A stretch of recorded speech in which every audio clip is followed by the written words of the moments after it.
नमस्कार, मेरा नाम है कुसुम सोलंकी और आज ऐसी प्रतिभा से हम मिलने वाले हैं जिन्होंने यूपीएससी एग्ज़ाम में 339वीं रैंक अपनी मेहनत के दम पर हासिल की।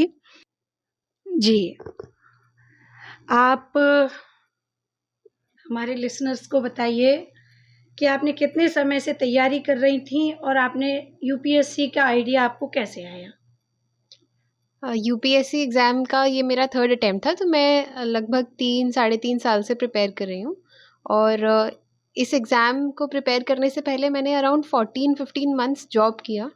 तो ड्यूरिंग दैट प्रिपरेशन उसके दौरान मैंने एक्चुअली बहुत समझ रही थी कि एज़ अ करियर मुझे लाइफ़ लॉन्ग क्या परस्यू करना है।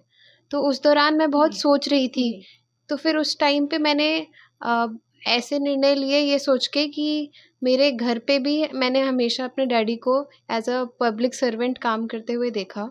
तो एक वो भी लग रहा था कि वो क्यों नहीं मैं एक बार ऑप्शन ट्राई कर रही हूँ। और फिर उस जॉब के टाइम पे भी मैं सोच रही थी एक कंपैरिज़न कि किस टाइप की लाइफ़स्टाइल मैं पसंद करूँगी। तो फिर मैंने फाइनली ये सोचा कि मैं प्रिपेयर करना चाहती हूँ इस एग्ज़ाम के लिए। जी, आकांक्षा सिंह हम आपसे जानना चाहेंगे कि सिलेक्शन का क्रेडिट आप किसे देना चाहेंगी?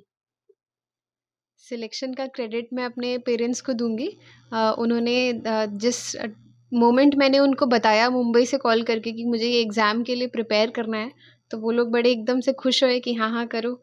और फिर उसके बाद मतलब सिंस ये मेरा तीसरा अटेम्प्ट है, तो अभी तक उन्होंने मेरे को सपोर्ट किया और प्रॉपर मोटिवेट करते रहे कि स्वामी विवेकानंद का वो डायलॉग कोट मुझे हमेशा याद में रखवाया कि arise awake and stop not till the goal is reached. Okay, very good Akanksha Singh. जी, आप हमें बताएँ कि प्रिपरेशन आपने किस तरह से आपने प्रिपरेशन की इसकी और जो भी बच्चे इसको अटेम्प्ट करना चाहते हैं, प्रिपरेशन करना चाहते हैं, तो उनको आप क्या गाइडेंस देना चाहेंगी अपनी साइड से? इस एग्ज़ाम की प्रिपरेशन शुरू करने से पहले सबसे पहले मैंने भी समझा था और to all the future aspirants उनको भी ये समझना ज़रूरी है कि इसका पूरा प्रोसेस क्या है। ये 3 पार्ट्स में होता है, prelims, mains and interview.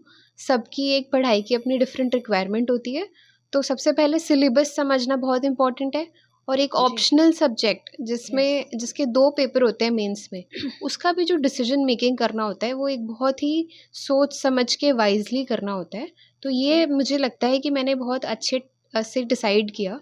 And मेरा ऑप्शनल सब्जेक्ट एंथ्रोपोलॉजी है, ओके, जो मेरे को काफ़ी अच्छे मार्क्स भी दे रहा है, तो एक ये डिसीजन भी काफ़ी अच्छा रहा। ओके।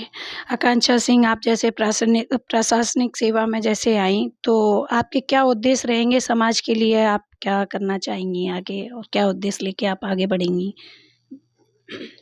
सबसे पहले तो ये कि गवर्नेंस जो है बेसिकली प्रशासनिक अधिकारियों का काम है कि हम हमारा जो भी गवर्नेंस का काम है, उसमें बहुत ज़्यादा ट्रांसपेरेंसी लाई जाए, ताकि जितने भी जनता है वो पूरा समान जनता देखे कि सारा प्रशासन क्या काम करता है, कैसे करता है और सारी सर्विस डिलीवरी किस समय तक वो एक्सपेक्ट कर सकता है। तो एक ट्रांसपेरेंट तरीके से काम करना और साथ में अकाउंटेबिलिटी रखना कि जो भी जिस भी पोज़ीशन पे रहूँगी, उसमें मैं जो भी काम करूँ मैं ये एन्श्योर करूँगी कि डायरेक्ट जनता मुझसे अकाउंटेबिलिटी ले सके।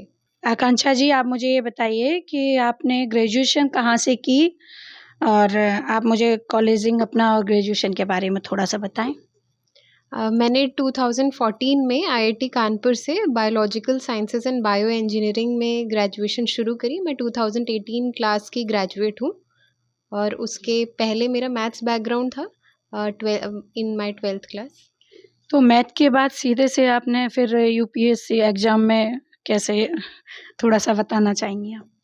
हाँ, स्टार्टिंग में अपने 11th-12th में मैथ्स बैकग्राउंड के बाद मैंने फिर इंजीनियरिंग करने का डिसीजन लिया और आईआईटी कानपुर में इंजीनियरिंग करके मुझे बहुत ही वाइड एक्सपोज़र मिला। तो फिर मैंने ये सोचा कि एक बार प्राइवेट सेक्टर जॉब का भी ट्राई करते हैं, उसका भी एक्सपीरियंस लेते हैं एंड फिर फाइनली एक लंबे करियर का डिसीजन लेंगे। तो फिर मैंने उसको एक बार एक्सपीरियंस करने के बाद सोचना चालू किया कि चलो अब फाइनली अपने करियर का डिसीजन लेते हैं। बहुत ही बढ़िया। और जैसा कि आपके पिताजी भी पुलिस प्रशासन में हैं, तो उनका सपोर्ट आपके लिए कैसे रहा एज़ ए पेरेंट्स और एज़ ए प्रशासनिक अधिकारी, किस तरह से?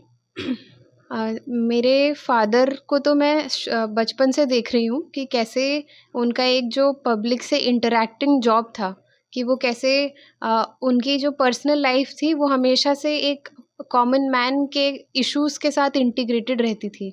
तो वो मुझे बहुत ज़्यादा मोटिवेट किया कि मुझे भी अपना करियर ऐसे ही परस्यू करना है। एंड इवन बियॉन्ड दैट वो मुझसे जो भी अपना ऑफ़िशियल प्रोसेस वग़ैरह शेयर करते थे, तो वो भी मुझे काफ़ी होपफुली इंस्पायर करेगा। अच्छा, तो आकांक्षा सिंह, आप हमारे व्यूअर्स को, लिसनर्स को आप क्या मैसेज देना चाहेंगी?